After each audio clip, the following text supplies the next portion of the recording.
Well, I think if you're openly advocating for the murder of somebody, if you're openly advocating violence against somebody, that could qualify as hate speech, or would you just call that a crime because it's I would call that a illegal? crime. Yeah, like Yeah. you're inciting to violence. That is a crime. Yeah. Okay. With your speech. So that's already illegal, to incite people to violence. But I don't believe expressing your opinions. I think it's odious to celebrate an assassination, but I think the First Amendment gives you a right to express that opinion.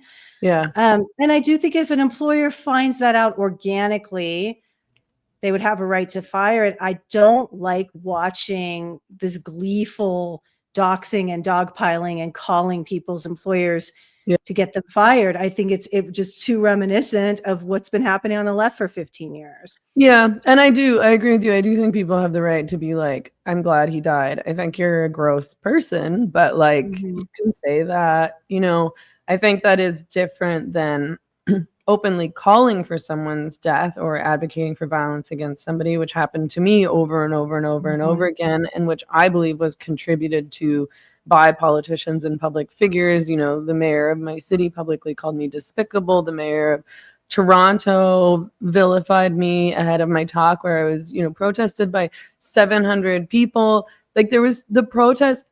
It was such a small space that this was an event organized in, I think, 2019 in Toronto for me to speak about gender identity, ideology in the law, and the impact on women's rights.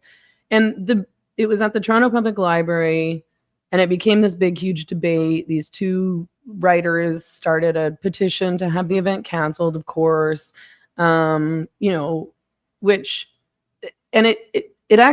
it turned out well in a lot of ways because Vickery Bowles, who was the city librarian, she didn't defend me. She defended my right to speak at the library, and that, the library is a place for free expression and free speech. And that's the point of the library. And she was vilified over doing that on the CBC and things like that. So I think that was good. But anyway, that was probably like the most scary of all the protests that I've had to face over the years, because there was so many people, and they had to block off the entire block behind the library just so that I could get in, and there was so many police cars, and I had my private bodyguards, but there was a huge police presence, and I was supposed to do media interviews after the event, which again, the space that they rented could only hold 100 people, so it was a talk for 100 people being protested by 700 people.